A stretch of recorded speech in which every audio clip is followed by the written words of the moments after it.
Welcome to the programme सवाल जवाब। मैं हूं आपका होस्ट सुहेल ममुका। आइए रेहान शेरवानी साहब से उनका कलाम सुनते हैं। ये सुबह शाम का आना जाना निशानी के सफ़र है कोई ज़ोर शोर से जारी। ये मौसमों का आना जाना निशानी के सफ़र है कोई ज़ोर शोर से जारी। हर इंसान एक किस्त है ज़िंदगी की, निशानी के सफ़र है कोई ज़ोर शोर से जारी। रुक जाएगा आखिर ये आना जाना, निशानी के सफ़र है कोई ज़ोर शोर से आगी। बहुत सी इंसान किस्तें गुज़र चुकी, निशानी के सफ़र है कोई ज़ोर शोर से जारी। रहे नाम खुदा का, रहे नाम खुदा का, निशानी के सफ़र है कोई ज़ोर शोर से जारी। मौत व हयात की कशमकश है जारी, निशानी के सफ़र है कोई ज़ोर शोर से जारी।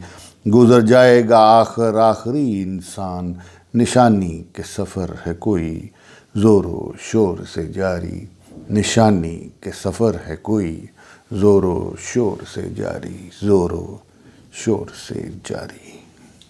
इसके साथ ही आज का प्रोग्राम ख़त्म करने की सुहेल ममुका को इजाज़त दें। अल्लाह हाफिज़।